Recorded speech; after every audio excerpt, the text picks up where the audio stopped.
All right, the pictures there of the arrival of the President of India, Draupadi Murmu. Today will be her first address of the joint session of the Parliament as she is now making her way to this Parliament building. The new Parliament building is right in front of that as far as the Central Vista project is concerned. But more importantly is what the Prime Minister had to say today, because he's been asking for support and especially for the today's address of the President.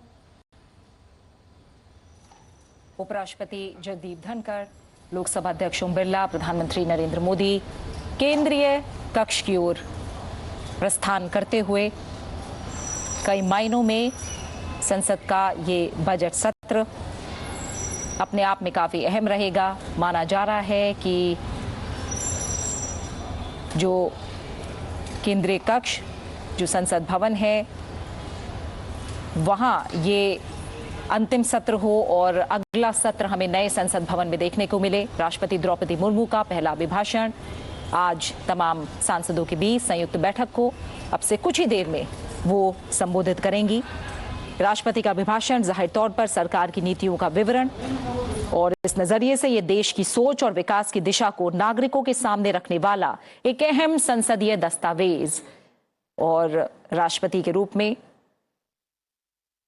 महामहिम राष्ट्रपति द्रौपदी मुर्मू का पहला अभिभाषण हम सुनिए। सभासदों, महामहिम राष्ट्रपति जी,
माननीय सदस्यगण, संसद के इस समवेत सत्र को संबोधित करते हुए मुझे हार्दिक प्रसन्नता हो रही। सदस्यगण, संसद के इस समवेत सत्र को संबोधित करते हुए मुझे हार्दिक प्रसन्नता हो रही।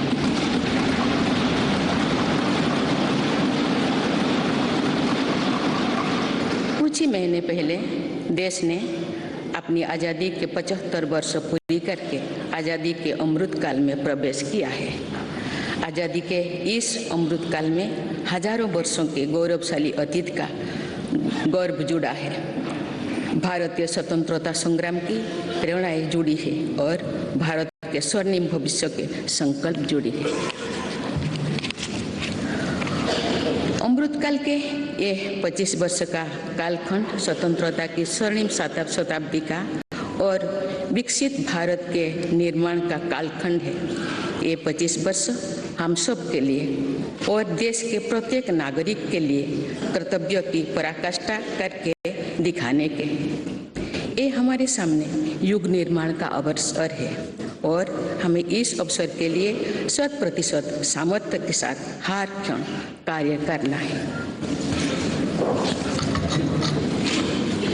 हमें 2047 तक ऐसे राष्ट्र का निर्माण करना है जो अतीत के गौरव से जुड़ा हो और जिसमें आधुनिकता का हर स्वर्णिम अध्याय हो। हमें ऐसा भारत बनाना है जो आत्मनिर्भर हो,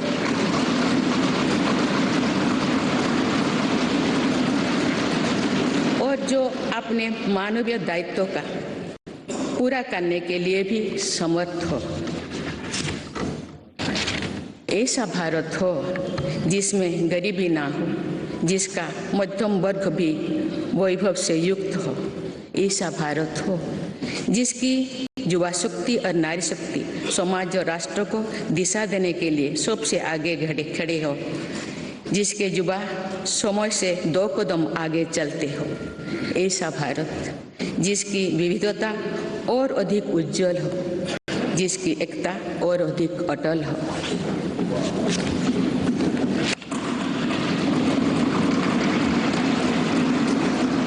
दो 2047 में देश जब इस सच्चाई को जीवंत करेगा तो निश्चित रूप से उस भव्य निर्माण की नींव का अवलोकन और आकलन भी करेगा।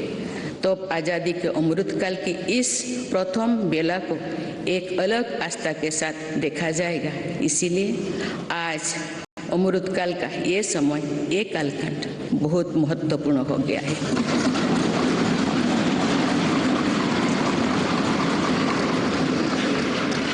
माननीय सदस्यगण, मेरी सरकार को देश के लोगों ने जब पहली बार सेवा का अवसर दिया तो सबका साथ सबका विकास के मंत्र से हमने शुरुआत की थी।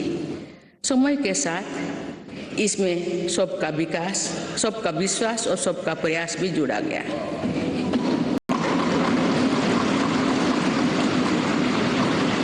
यही मंत्र आज विकसित भारत के निर्माण की प्रेरणा बन चुका है। विकास के ये कर्तव्य पथ पर चलते हुए मेरी सरकार को कुछ ही महीने में 9 वर्ष पूरी हो जाएगी।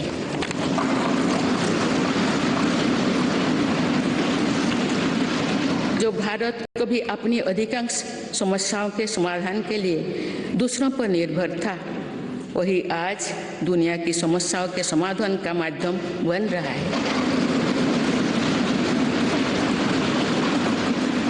जिन मूल सुविधाओं के लिए देश की एक बड़ी आबादी ने दशकों तक इंतजार किया, वे इन वर्षों में उसे मिली है। जिस आधुनिक इंफ्रास्ट्रक्चर की हम कभी कामना करते थे, वो इन वर्षों में देश में बनना शुरू हुआ है। आज भारत में ऐसा डिजिटल नेटवर्क तैयार हुआ है जिससे विकसित दिशा में देशों में प्रेरणा ले रही है। बड़े बड़े घोटालों, सरकारी योजनाओं में भ्रष्टाचार की जिन समस्याओं से देश मुक्ति चाहता था, वो मुक्ति अब देश को मिल रही है।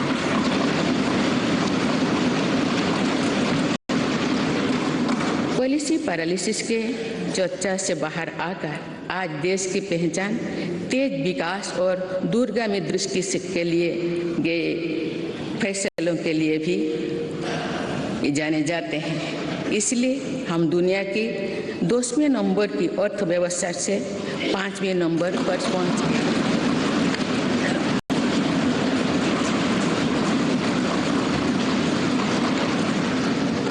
यही वो नींव है जो आने वाले 25 साल में विकसित भारत के निर्माण के आत्मविश्वास को बुलंद करेगी और बड़े सपनों के लिए काम करने वाली सरकार है।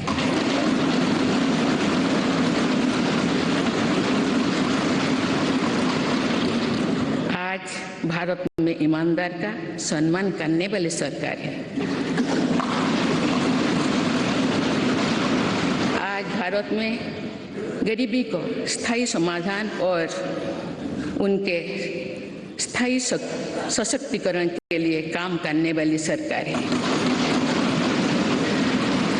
आज भारत में अभूतपूर्व स्पीड और स्केल पर काम करने वाली सरकार है। आज भारत में इनोवेशन और टेक्नोलॉजी के माध्यम से जन कल्याण को सर्वोपरि रखने वाली सरकार है। आज भारत में महिलाओं के सामने से हार बाधा को दूर करने वाली सरकार है। आज भारत में प्रगति के साथ ही प्रकृति का भी संरक्षण करने वाली सरकार है। आज भारत में विरासत के संरक्षण के साथ ही आधुनिकता को बढ़ावा देने वाली सरकार है। आज भारत में अपनी वैश्विक भूमिका को लेकर आत्मविश्वास से आगे बढ़ने वाली सरकार है। माननीय सदस्यगण, मैं आज इस सत्र के माध्यम से देशवासियों का आभार व्यक्त करती हूँ कि उन्होंने लगातार 2 बार एक स्थिर सरकार को चुना है। मेरी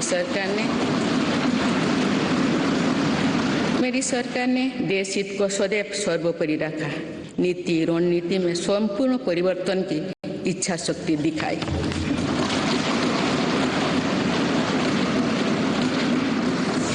सर्जिकल स्ट्राइक से लेकर आतंकवाद पर कठोर प्रहार तक, LOC से लेकर LAC तक, हर दुस्साहस के कड़े जवाब तक आर्टिकल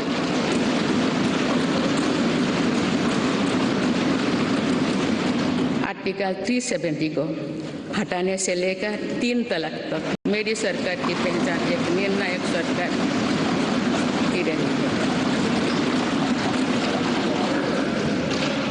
स्थिर और निर्णायक सरकार होने का लाभ हमें 100 साल की सबसे बड़ी आपदा और उसके बाद बनी परिस्थितियों से निपटने में मिल रहा है। दुनिया में जहां भी राजनीतिक अस्थिरता है, वह देश आज भीषण संकट से घिरे हैं।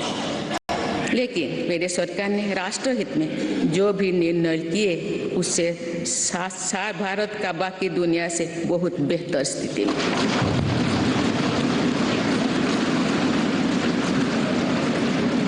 माननीय सदस्यगण, मेरी सरकार का स्पष्ट मत है कि भ्रष्टाचार लोकतंत्र का और सामाजिक न्याय का सबसे बड़ा दुश्मन है।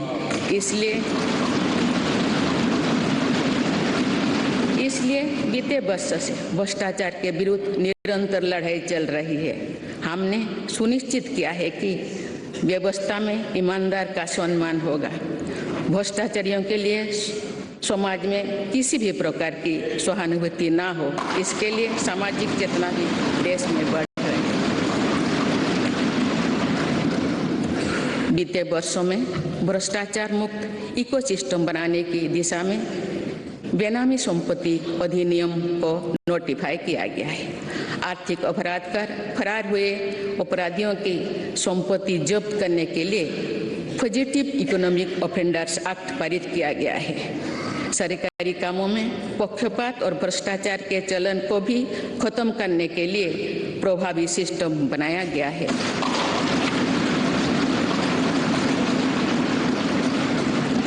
आज सरकारी कामों में टेंडर और खरीद के लिए गवर्नमेंट ई-मार्केट प्लेस जैसे व्यवस्था है, जिसमें अब तक 3 लाख करोड़ रुपये से अधिक का ट्रांजैक्शन हुआ है। राष्ट्र निर्माण में ईमानदार योगदान देने वालों को आज विशेष सम्मान दिया जा रहा है। इनकम टैक्स रिटर्न फाइल करने के कोई जटिलताओं को खत्म कर देशवासियों का जीवन आसान बनाया गया है। फेसलेस जांच को बढ़ावा देने की वजह से व्यवस्था में पारदर्शिता आई है और उसे जवाबदेह भी बनाया गया है।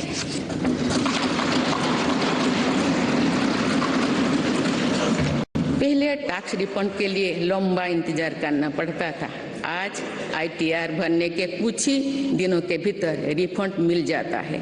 आज GST से पारदर्शिता के साथ साथ करदाताओं की गरिमा भी सुनिश्चित हो रही है। जनधन, आधार, मोबाइल से कुछ फर्ज लाभार्थियों को हटाने से लेकर one nation one ration card तक एक बहुत बड़ा स्थायी सुधार हमने किया।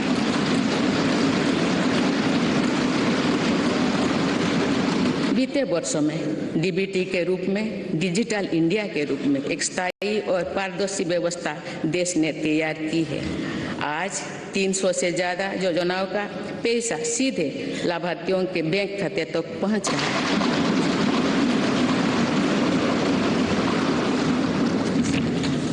अब तो पूरी पारदर्शिता से 27 लाख करोड़ रुपए से ज़्यादा की रकम करोड़ों लोगों तक पहुंचाई गई है।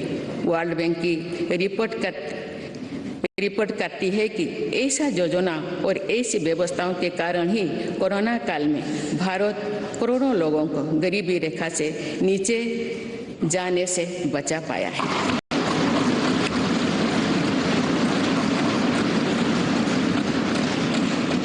जो भ्रष्टाचार रुकता है और टैक्स की पाई का सदुपयोग होता है तो भारत टैक्स पेयर को भी गर्व होता है। माननीय सदस्यगण, आज देश का ईमानदार करदाता चाहता है कि सरकारें शॉर्टकट की राजनीति से बचे, ऐसा योजनाएं बने जो समस्याओं के स्थायी समाधान को प्रोत्साहित करे।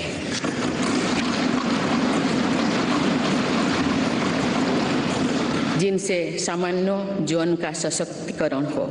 इसलिए मेरी सरकार ने वर्तमान चुनौतियों से निपटने के साथ ही देशवासियों के दीर्घकालीन सशक्तिकरण पर बल दिया है। गरीबी हटा आप केवल नारा नहीं रह गया है, आप मेरी सरकार द्वारा गरीब की चिंताओं का स्थायी समाधान करते हुए उसे सशक्त बनाने के काम किया जा रहा है।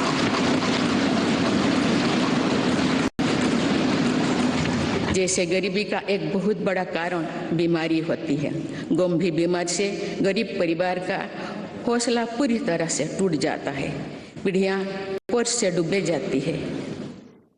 गरीब को इस चिंता से मुक्त करने के लिए राष्ट्रव्यापी व्यापी आयुष्मान भारत योजना शुरू की गई है।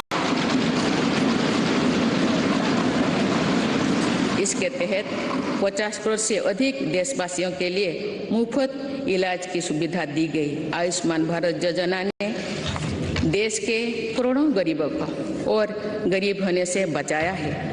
अनेक गरीब उनके 80,000 करोड़ रुपया खर्च होने से बचाए हैं। आज देश भर में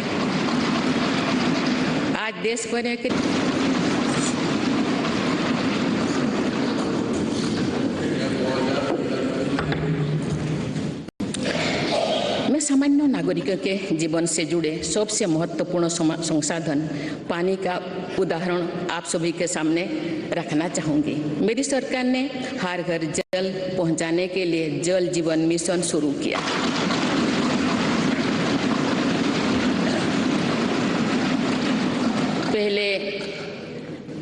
उसके पहले तक 7 दशकों में देश में करीब 3 करोड़ घरों तक ही पानी का कनेक्शन पहुंचा था, लेकिन जल जीवन मिशन के तहत इन 3 वर्षों में से करीब 11 करोड़ परिवार पाइप वाटर सप्लाई से जुड़ चुके हैं।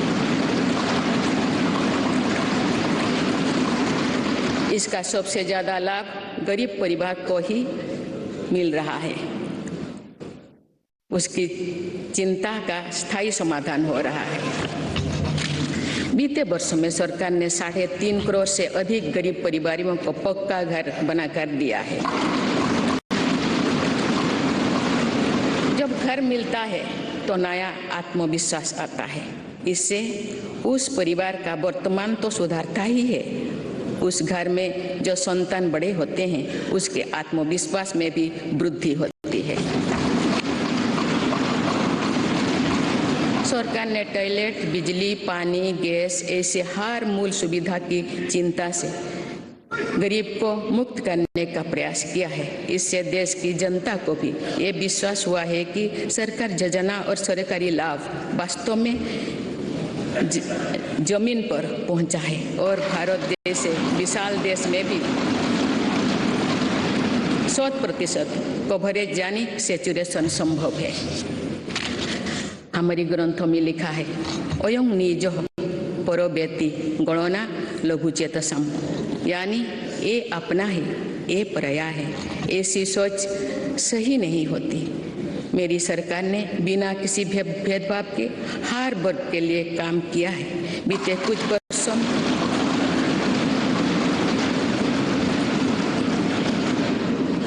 कुछ वर्षों में मेरी सरकार के प्रयासों के नतीजा है कि अनेक मूल सुविधाएं आज या तो 100% आबादी तक पहुंच चुकी है या फिर उस लक्ष्य के बहुत निकट है।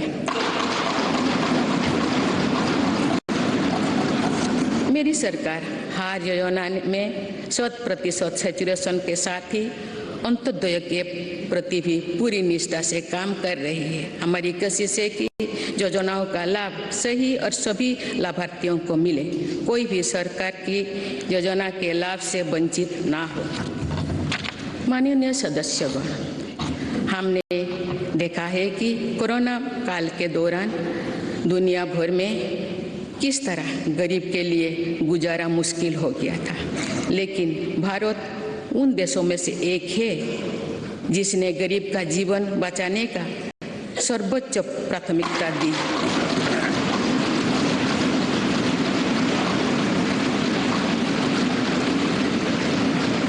और कोशिश की कि देश में कोई गरीब भूखा नहीं सोए।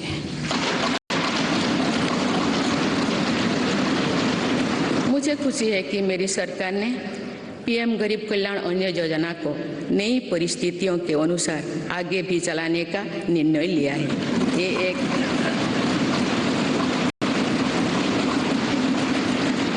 एक संवेदनशील और गरीब हितैषी सरकार की पहचान है।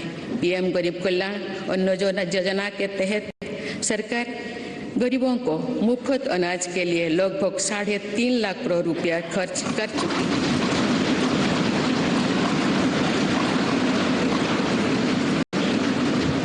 आज इस योजना की प्रशंसा पूरे विश्व में हो रही है। इस प्रशंसा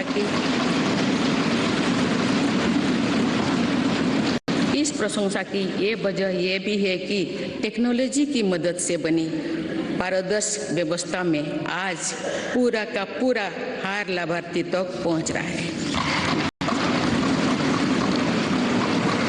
माननीय सदस्यगण, हमारे देश में ऐसे अनेक वर्ग तथा ऐसे अनेक क्षेत्र हैं जिनकी उम्मीदों और आवश्यकताओं पर समुचित ध्यान देकर ही समग्र विकास की परिकल्पना की पूरा की जा सकती है। आप मेरी सरकार ऐसे हर वंचित वर्ग और वंचित क्षेत्रों को वरीयता देते हुए काम कर रही है। मेरे सरकार ने हर उस समाज की इच्छाओं को पूरा किया है जो सदियों से वंचित रहा था। गरीब, दलित, पिछड़े, आदिवासी इनकी इच्छाओं को पूरा कर उन्हें सपने देखने का साहस दिया है। कोई भी काम और कोई भी प्रयास छोटा नहीं होता, बल्कि विकास में सभी की अपनी भूमिका है। इसी भाव के साथ वंचित वर्गों और अविकसित क्षेत्रों के विकास पर बल दिया जा रहा है। रेहड़ी, ठेले, फुटपाथ पर बड़ी संख्या में हमारे छोटे व्यवसायी अपना व्यापार, कारोबार और दुकानदारी करते हैं। मेरी सरकार ने विकास में इन साथियों की भूमिका को भी सराहा है। इसलिए पहली बार इनको फॉर्मल बैंकिंग से जोड़ा और पीएम स्वनिधि के माध्यम से सस्ते और बिना गारंटी के ऋण की व्यवस्था की। योजना के तहत स्ट्रीट वेंडर्स को डिजिटल लेन देन के लिए प्रोत्साहन राशि प्रदान की जा रही है। अभी तक करीब 40 लाख साथियों को इसके तहत ऋण दिया जा चुका है।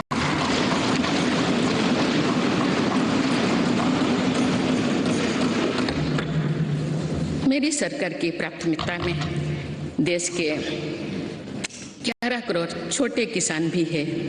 ये छोटे किसान दशकों से सरकार की प्राथमिकता से वंचित रहे थे। आप इन्हें सशक्त और समृद्ध करने के लिए हर तरह की कोशिश की जा रही है। पीएम किसान सम्मान निधि के तहत इन छोटे किसानों को 2.25 लाख करोड़ रुपया से अधिक की मदद दी गई।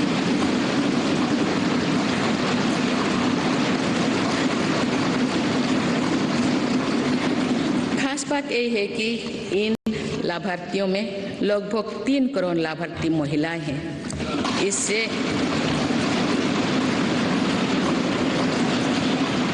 इससे अभी तक लगभग 54,000 करोड़ रुपया महिला किसानों को मिल चुकी है।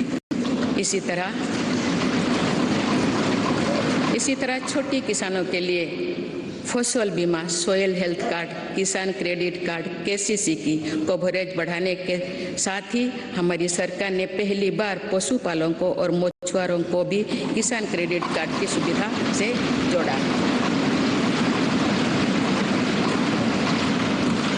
किसानों के सामर्थ्य को बढ़ाने के लिए एफपीओ यानी फार्मर प्रोड्यूसर ऑर्गेनाइजेशंस की स्थापना से लेकर फसलों के एमएसपी में वृद्धि करते हुए मेरी सरकार छोटे किसानों के साथ मजबूती से खड़ी है।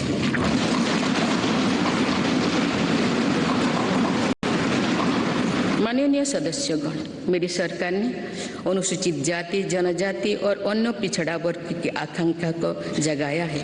ये वही वर्ग है जो विकास के लाभ से सबसे अधिक वंचित था। अब जब मूल सुविधाएं इस वर्ग तक पहुंच रही है तो ये लोग नए सपने देखने में सक्षम हो पा रहे हैं।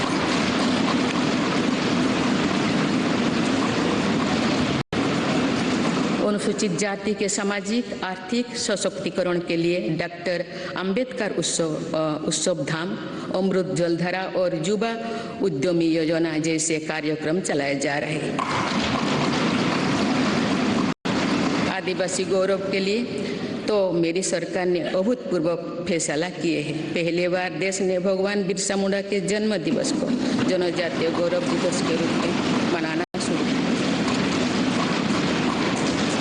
हाल ही में मानगढ़ धाम में सरकार ने आदिवासी क्रांतिवीर वीरों को पहली बार राष्ट्रीय स्तर पर श्रद्धांजलि दी। आज 36,000 से अधिक आदिवासी बाहुल्य वाले गांवों को प्रधानमंत्री आदि आदर्श ग्राम योजना के तहत विकसित किया जा रहा है। आज देश में 400 से अधिक एकलव्य मॉडल स्कूल आदिवासी क्षेत्रों में खुल चुके हैं। देश भर में 3,000 से अधिक वन धन विकास केंद्र आजीविका के लिए साधन बने हैं। मेरी सरकार ने राष्ट्रीय पिछड़ा वर्ग आयोग को संवैधानिक दर्जा देकर ओबीसी के वेलफेयर के लिए हमारी प्रतिबद्धता को स्पष्ट किया है। बंजारा, घुमंतु और अर्धघुमंतु समुदाय के लिए भी पहली बार वेलफेयर एंड डेवलपमेंट बोर्ड का गठन किया गया है। माननीय सदस्यगण, देश में 100 से अधिक जिले ऐसे थे जो विकास के अनेक पैमानों से पीछे रह गए थे। सरकार ने इन जिलों को आकांक्षी जिले, एस्पिरेशनल डिस्ट्रिक्ट घोषित कर इनके विकास पर ध्यान दिया। आज ये जिले देश के दूसरे जिले से बराबरी की ओर बढ़ रहे हैं।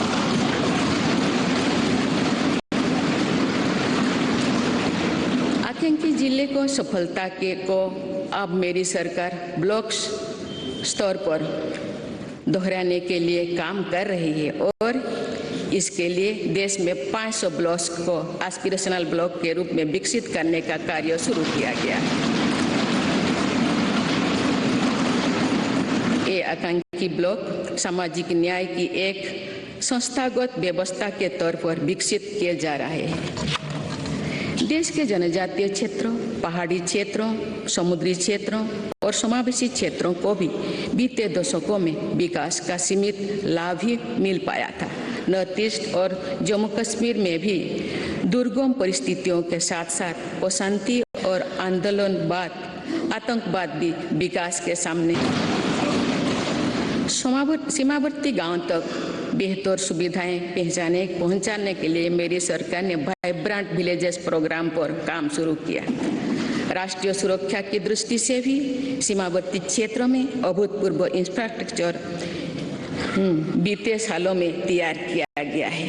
इससे भी इन क्षेत्रों में विकास की गति मिल रही है।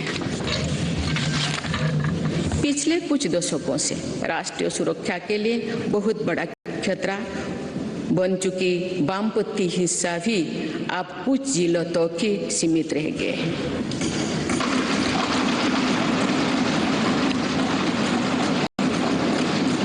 माननीय सदस्यगण, मेरी सरकार की एक बहुत बड़ी उपलब्धि महिला सशक्तिकरण की रही है। इस संदर्भ में मुझे नारी शक्ति नामक एक प्रेरक कविता का स्मरण होता है, जिसे भारतीय साहित्य की अमर विभूति स्वाधीनता सेनानी तथा ओडिया भाषा की सुप्रसिद्ध नारी कवि उत्कल भारती कुंतला कुमारी सावत ने लिखा था। आज से लगभग 100 वर्ष पहले उन्होंने ये उद्घोष किया था, वसुंधरा तले भारत रमणी नुहे हीन नुहे दिन अमर कीर्ति कोटि जुगे केबे जगत नुहे बोलिना। अर्थात भारत की नारी पृथ्वी पर किसी की तुलना में ना तो हीन है ना दीन है। संपूर्ण जगत में उसकी अमर कीर्ति युगों युगों तक कभी लुप्त नहीं होगी, यानी सदैव बनी रहेगी।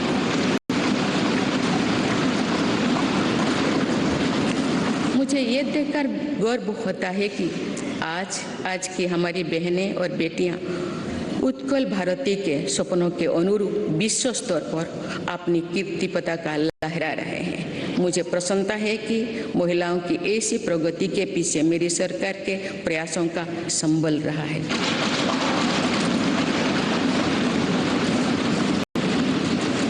मेरी सरकार द्वारा जितने भी कल्याणकारी योजनाएं शुरू की गई है, उनके केंद्रों में महिलाओं का जीवन आसान बनाना, महिलाओं को रोजगार, स्वरोजगार के नए अवसर देना और महिला सशक्तिकरण रहा है। महिला उत्थान में जहां पुराना धारणाओं और पुरानी मान्यताओं को तोड़ना भी पड़ा, उससे भी सरकार पीछे नहीं हटी है। बेटी बचाओ बेटी पढ़ाओ अभियान की सफलता आज हम देख रहे हैं। सरकार के प्रयासों से समाज में जो चेतना आई, उससे बेटियों की संख्या में निरंतर वृद्धि हो रही है।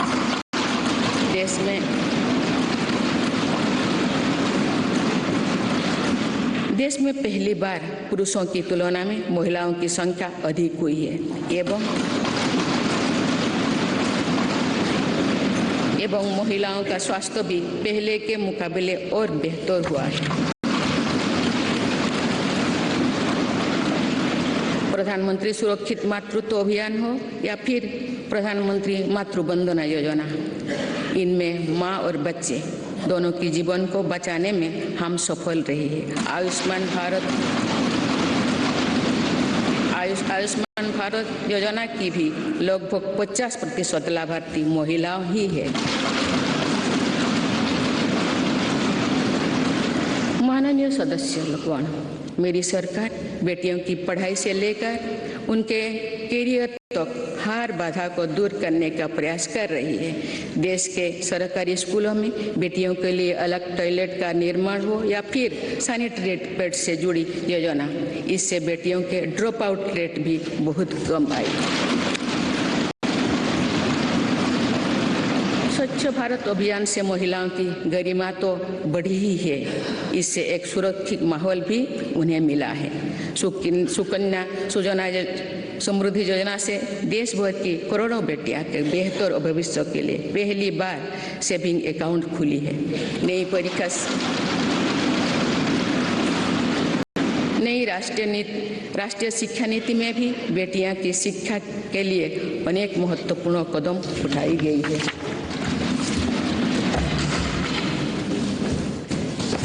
मेरी सरकार ने यह भी सुनिश्चित किया है कि किसी भी कार्य क्षेत्र में महिलाओं के लिए कोई बंदिश ना हो। इसीलिए माइनिंग से लेकर सेना में अग्रिम मोर्चे तक हर सेक्टर में महिलाओं की भर्ती को खोल दिया गया। सैनिक स्कूलों से लेकर मिलिट्री ट्रेनिंग स्कूलों तक में अब हमारी बेटियां पढ़ाई और ट्रेनिंग कर रही है। ये मेरी सरकार ही है जिसने मातृत्व अवकाश को 12 सप्ताह से बढ़ाकर 26 सप्ताह किया है।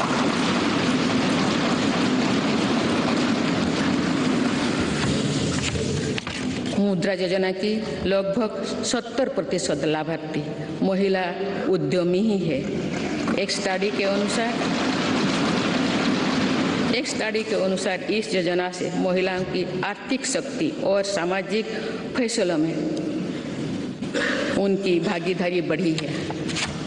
पीएम आवास योजना के तहत मिलने वाली घरों की रजिस्ट्री भी महिलाओं के नाम पर होने से महिलाओं का आत्मविश्वास बढ़ा है।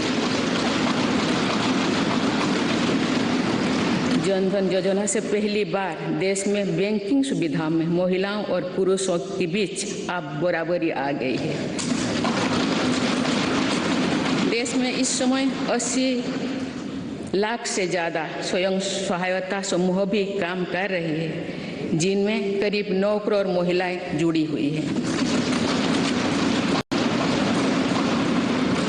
इन महिला स्वयं सहायता समूहों को सरकार द्वारा लाखों करोड़ रुपए की मदद दी जा रही है। माननीय सदस्यगण, हमारी विरासत हमें जोड़ों से जड़ती है और हमारा विकास आसमान पर छूने का हौसला देता है। इसीलिए मेरी सरकार ने विरासत को मजबूती देने और विकास को प्राथमिकता देने की राह चुनी।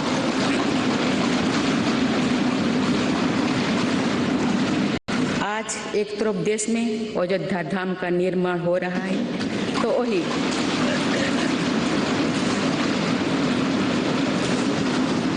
वही दूसरी तरफ आधुनिक संसद भवन भी बन रहा है।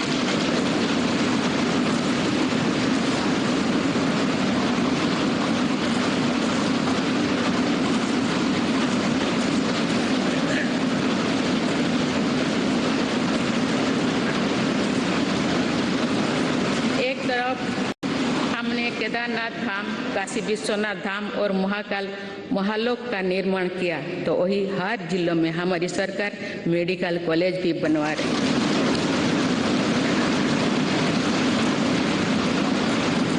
एक तरफ हम अपने तीर्थ और ऐतिहासिक धरोहर का विकास कर रहे हैं, तो वही दूसरी तरफ भारत दुनिया की बड़ी स्पेस पावर बन रहा है।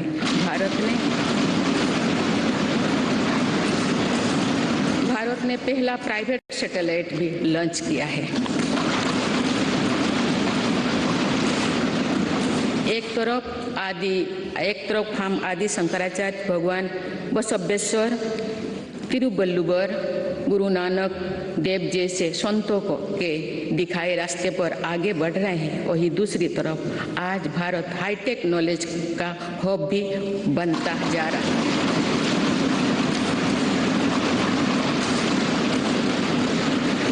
एक तरफ आज भारत जहां योग और आयुर्वेद जैसी अपनी पुरातन विधाओं को पूरी दुनिया तक पहुंचा रहा है, वहीं दूसरी तरफ फार्मेसी ऑफ वर्ल्ड की नई पहचान भी सशक्त कर रही है।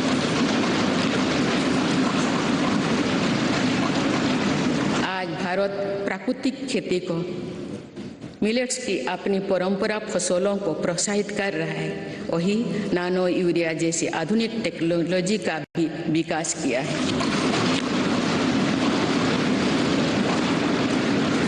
खेती के लिए एक तरफ जहां ग्रामीण इंफ्रास्ट्रक्चर को हम बेहतर बना रहे हैं, वही दूसरी तरफ ड्रोन टेक्नोलॉजी से, सोलर पावर से किसान को ताकत दे रहे हैं।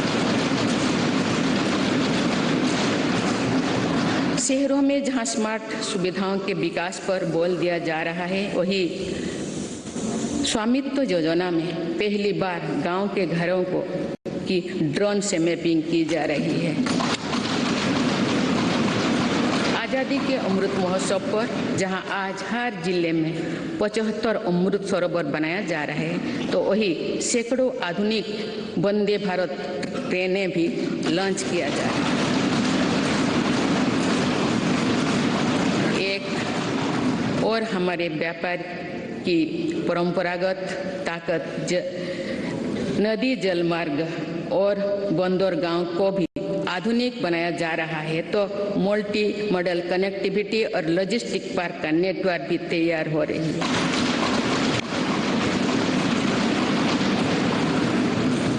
माननीय सदस्यगण, आजादी के अमृतकाल में देश पंच प्राणी की प्रेरणा से आगे बढ़ रहे हैं। गुलामी के हर निशान, हर मानसिकता से मुक्ति दिलाने के लिए भी मेरी सरकार निरंतर प्रयासरत है। जो कभी राजपथ था वो अब कर्तव्य पथ बन चुका है। आज कर्तव्य पथ पर नेताजी सुभाष चंद्र बोस की प्रतिमा हर भारतीय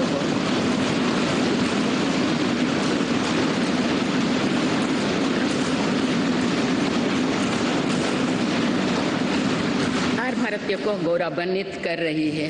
तो अंडमान निकोबार में भी नेताजी और आजाद हिंद फौज के शौर्यों को हमने सम्मान दिया है। अभी कुछ ही दिन पहले मेरी सरकार ने अंडमान निकोबार द्वीप समूह में नेताजी सुभाष चंद्र बोस आइलैंड पर नेताजी को समर्पित भव्य स्मारक और म्यूजियम का शिलान्यास भी किया है। भारतीय सेना के परमवीर चक्र विजेताओं के नाम पर अंडमान निकोबार के 21 द्वीपों का नामकरण भी किया है।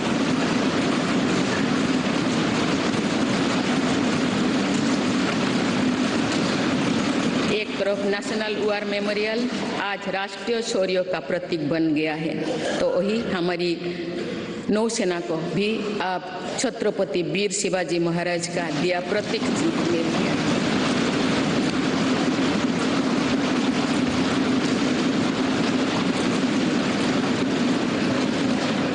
एक तरफ जहां भगवान बिरसा मुंडा सहित तमाम आदिवासी स्वतंत्रता सेनानियों से जुड़े संग्रहालय बन रहे हैं, डॉक्टर बाबा साहब आम्बेडकर के पंचतीर्थ बनाया गया है, वही दूसरी तरफ हर प्रधानमंत्री के योगदान को दर्शाने वाले प्रधानमंत्री संग्रहालय का निर्माण भी किया गया है।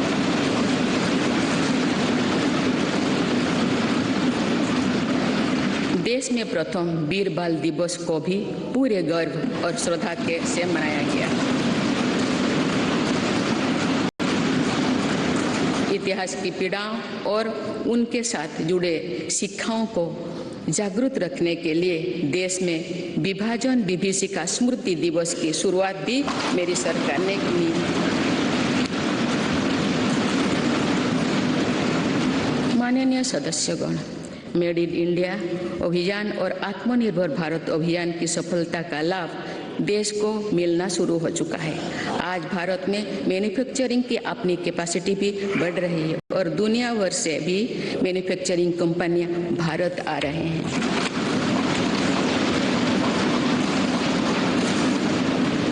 आज हम भारत में ही सेमीकंडक्टर चिप से लेकर हवाई जहाज के निर्माण तक के लिए प्रयास शुरू कर चुके हैं। ऐसे ही प्रयासों का परिणाम है कि भारत में बने सामान का निर्यात लगातार बढ़ रहा है। कुछ वर्ष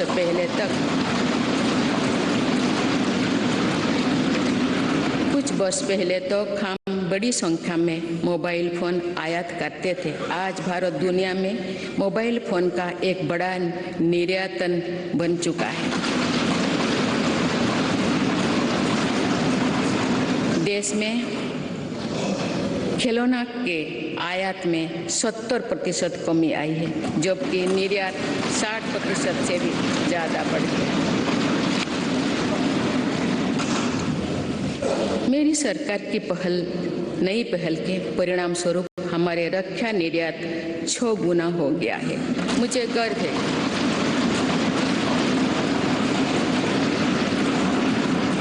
गर्व है कि हमारी सेना में आज INS विक्रांत के रूप में पहला स्वदेशी एयरक्राफ्ट कैरियर भी शामिल हुआ है।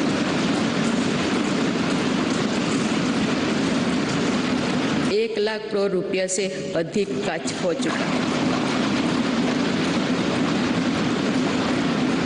मेरी सरकार के प्रयासों से खदी के बिक्री में 4 गुना बढ़ी है। माननीय सदस्यगण, मेरी सरकार ने इनोवेशन और एंटरप्रेन्योरशिप पर निरंतर अभूतपूर्व बल दिया है। इससे दुनिया की सबसे युवा आबादी वाले हमारे देश की ताकत का सदुपयोग हो रहा है।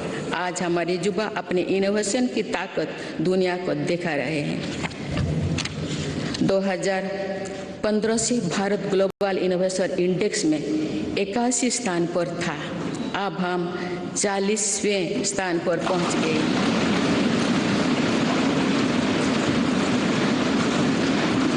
सात वर्ष पहले जहां भारत में कुछ 100 रजिस्टर्ड स्टार्टअप ही थे, वही आज ये संख्या लगभग 90,000 पहुंच चुके हैं।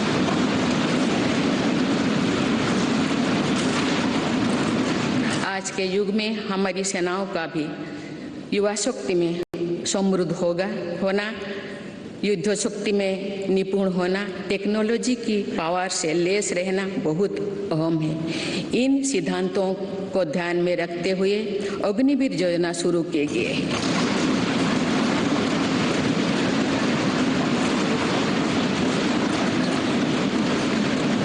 इससे देश की युवा शक्ति को सेनाओं के माध्यम से राष्ट्र की सेवा का अधिकतम अवसर मिलेगा।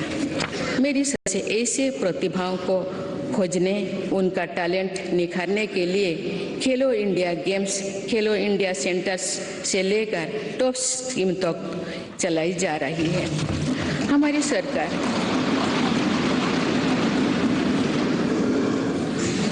सरकार दिव्यांग कल्याण को लेकर भी पूरी तरह संवेदनशील है।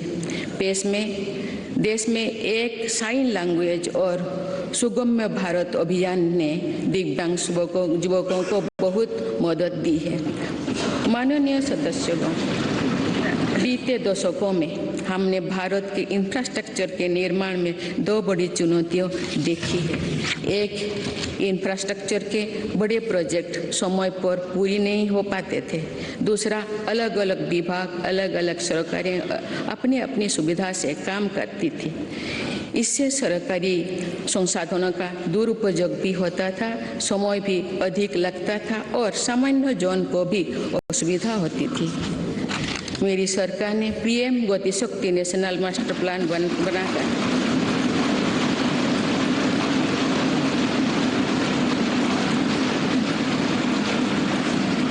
इन चुनौतियों से निपटने के लिए ठोस कदम उठाए हैं।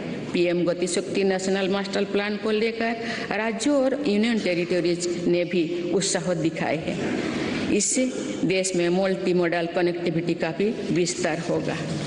मेरी सरकार भारत को विश्व का सबसे कॉम्पिटिटिव लॉजिस्टिक हब बनाने के लिए प्रयासरत है। इसके लिए पिछले वर्ष देश में नेशनल हर रोज आवास योजना के 11,000 घर बने। इसी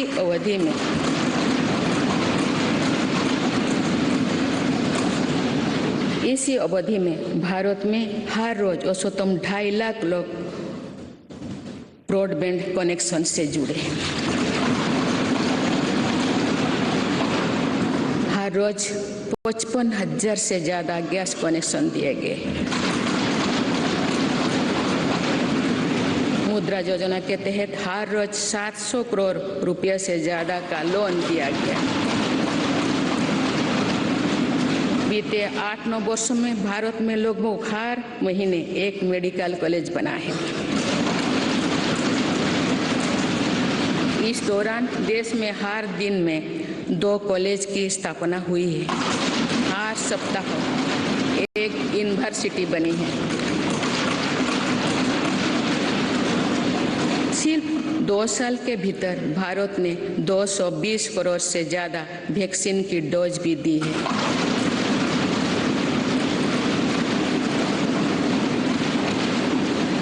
सोशल इंफ्रास्ट्रक्चर की बात करें तो साल 2004 से 2014 के बीच देश में जहां 145 मेडिकल कॉलेज खुले थे, वही मेरी सरकार ने 2014 में 2022 तक 14 से 2022 तक 260 से अधिक मेडिकल कॉलेज खोले।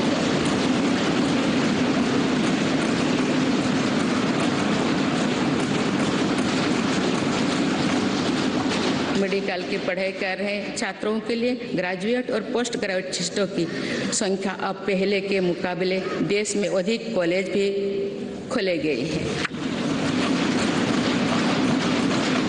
इसी प्रकार फिजिकल इंफ्रास्ट्रक्चर में तो देश में कई नई रिकॉर्ड बने हैं। प्रधानमंत्री ग्राम सड़क योजना में 2013-14 तक देश में करीब 3,81,000 किलोमीटर सड़कें बनी थी, जबकि 2021-22 तक ग्रामीण सड़कों का ये नेटवर्क 7 लाख किलोमीटर से भी ज़्यादा हो गया।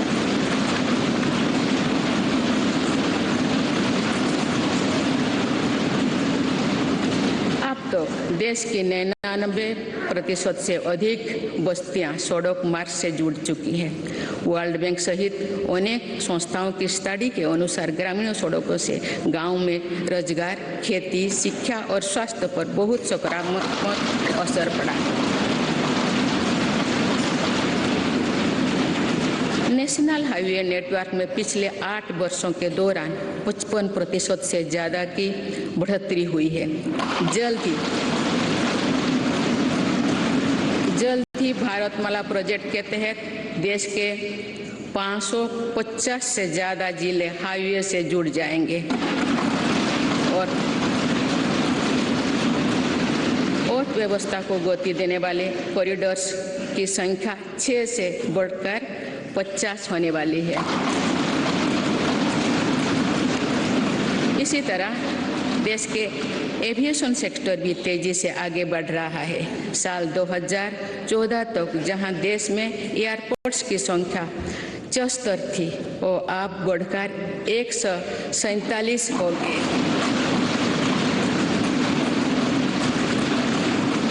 आज भारत दुनिया का तीसरा बड़ा एविएशन मार्केट बन चुका है। इसमें उड़ान योजना की भी बहुत बड़ी भूमिका है। भारतीय रेलवे अपने आधुनिक अवतार में सामने आ रही है और देश के रेलवे मैप में अनेक दुर्गम क्षेत्रों भी जुड़ रहा है। वंदे भारत एक्सप्रेस के रूप में एक आधुनिक और सेमी हाई स्पीड ट्रेन भारतीय रेल का हिस्सा बन चुका है।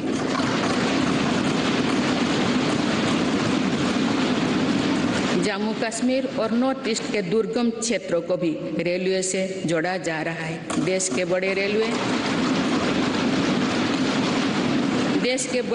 स्टेशनों को आधुनिक बनाया जा रहा है।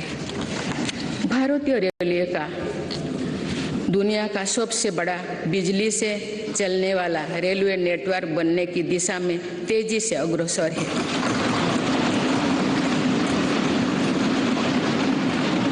भारतीय रेल को सुरक्षित बनाने के लिए स्वदेशी टेक्निक कोबोज का भी हम तेजी से विस्तार कर रहे हैं।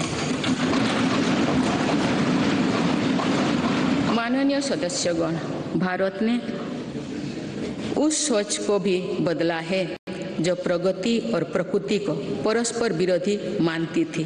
मेरी सरकार ग्रीन ग्रोथ पर ध्यान दे रही है और पूरे विश्व को मिशन लाइफ से जोड़ने पर बल दे रही है। हमारी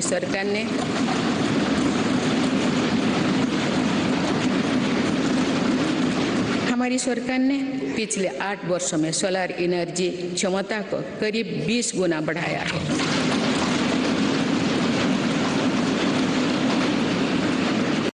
आज भारत रिन्यूएबल एनर्जी की क्षमता में विश्व में चौथे स्थान पर है।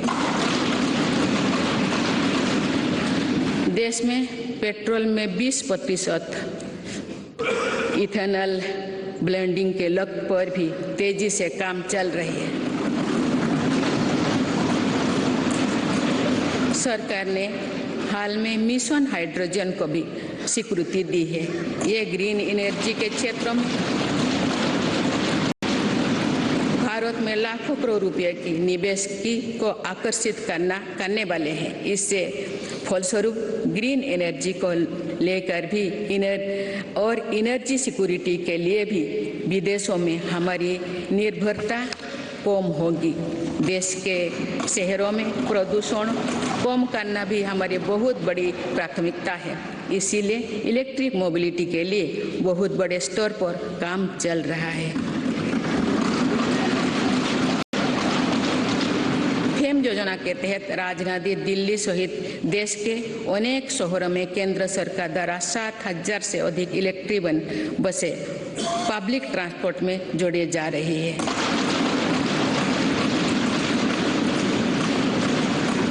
बीते 8 वर्षों में देश में मेट्रो नेटवर्क में 3 गुना से अधिक बढ़ोतरी हुई है।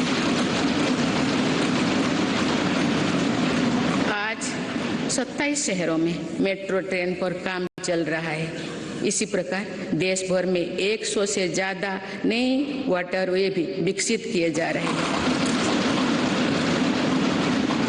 नए वाटरवे से देश में ट्रांसपोर्ट सेक्टर का कायाकल्प करने में मदद करेगी। माननीय सदस्यगण, आज की दुनिया में अनेक चुनौतियों से गुजर रही है। आज की दुनिया अनेक चुनौतियों से गुजर रही है। दशकों पहले बनी अंतर्राष्ट्रीय संस्थाओं की प्रासंगिकता और प्रभाव पर भी प्रश्न उठ रहे हैं। इन परिस्थितियों में भारत ऐसा देश बनकर उभरा है जो आज की विभाजित दुनिया को किसी न किसी रूप से जोड़ रहा है।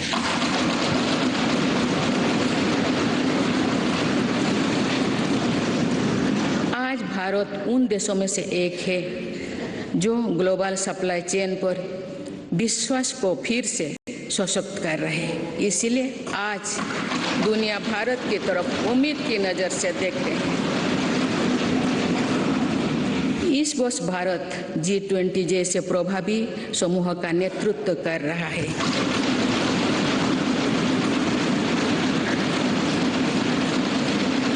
One earth, one family, one future के मंत्र के साथ भारत की पूरी कोशिश है कि G20 के सदस्य देशों के साथ मिलकर मौजूदा वैश्विक चुनौतियों का सामूहिक समाधान तलाशा जाए।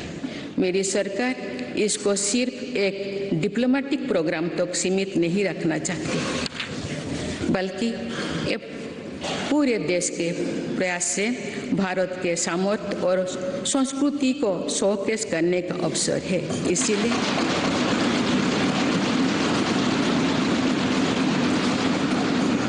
इसीलिए पूरे देश के दर्जनों शहरों में साल भर G20 की बैठकें आयोजित की जा रही है। माननीय सदस्यगण, ये भारत के वैश्विक रिश्तों का बेहतरीन दौर है। इसमें दुनिया के विभिन्न देशों के साथ अपने सहयोग और मित्रता को सशक्त किया है। एक तरफ हम इस वर्ष SCO की अध्यक्षता कर रहे हैं, तो वही दूसरे तरफ वर्ल्ड का मेंबर होने के नाते इंडो पैसिफिक में शांति, स्थिरता और समृद्धि के लिए काम कर रहे हैं।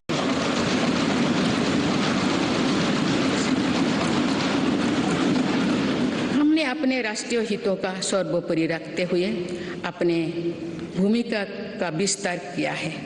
अफगानिस्तान में भूकंप हो या फिर श्रीलंका का संकट, हम सबसे पहले मानवीय सहायता लेकर पहुंचे। भारत को लेकर आज जो सद्भाव है, उसका लाभ हमें अफगानिस्तान और यूक्रेन में पैदा हुए संकट के दौरान भी मिला। संकट में फंसे अपने नागरिकों को हम इन देशों से सुरक्षित लेकर आए। इस दौरान भारत ने कई अन्य देशों के नागरिकों की मदद करके अपना मानवीय स्वरूप को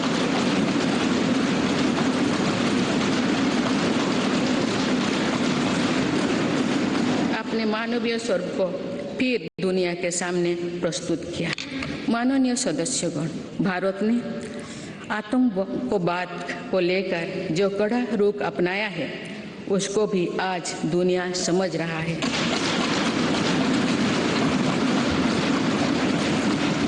इसलिए आतंकवाद के विरुद्ध भारत की आवाज को हर मंच पर गंभीरता से सुना जा रहा है। पहले वर्ष अक्टूबर में भारत में पहली बार यूएनएससी काउंटर टेररिज्म कमेटी की एक विशेष बैठक आयोजित की गई। इसमें भी भारत में आतंकवाद के विरुद्ध अपनी भूमिका को स्पष्ट किया है।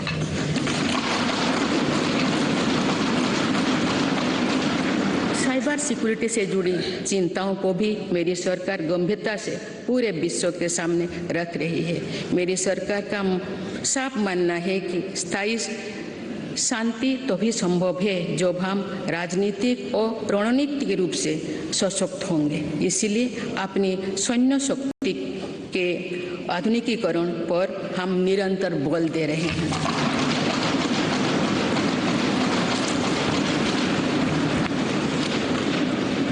माननीय सदस्यगण, लोकतंत्र की जननी के रूप में भारत की अनंत यात्रा अनंत गौरव से भरी हुई है।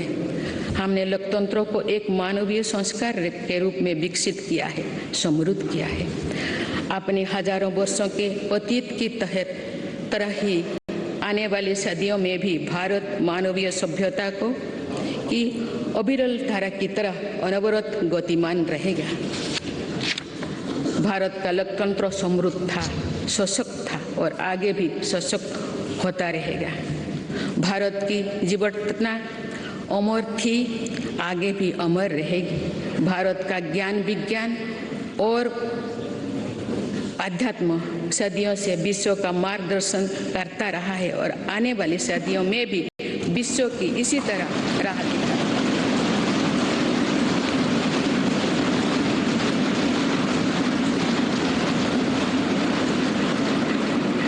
भारत के आदर्श और मूल्य अंधकार से भरे गुलामी के दौर में भी अक्षुण्ण रहे हैं और ये आगे भी अक्षुण्ण बने रहेंगे।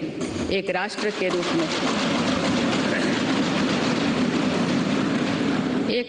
रूप में भारत की पहचान अतीत में भी अमर थी और भविष्य में भी अमर रहेगी।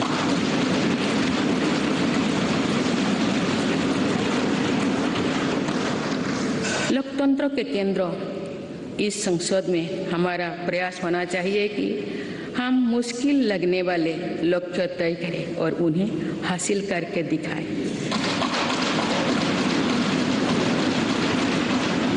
जो कल होना है उसे आज पूरा करने की कोशिश करें।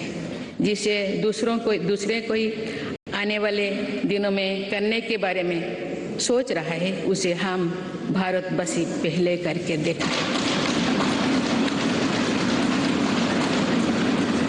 आइए अपने लोकतंत्र को समृद्ध करते हुए हम उस वेद वाक्यों को आत्मसात करें जिसमें कहा गया है सों गच्छोधो सों बोधोधं सों बोहो मनांसी जानतम। अर्थात हम सब एक साथ कदम से कदम मिलाकर चले, हमारे संकल्प स्तरों में एकता का प्रवाह हो और हमारे अंतःकरण एक दूसरे से जुड़े।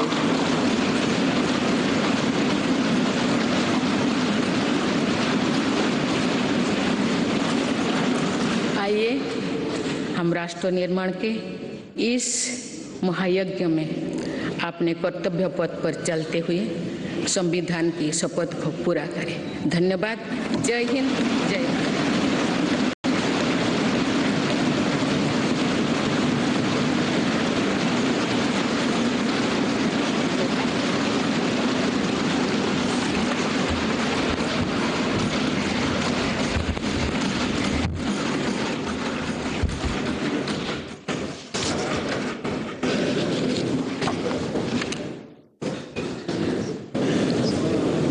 Honorable members, select paragraphs from the address by the President of India, Srimati Draupadi Murmu ji, to Parliament, and the rest may be taken as read.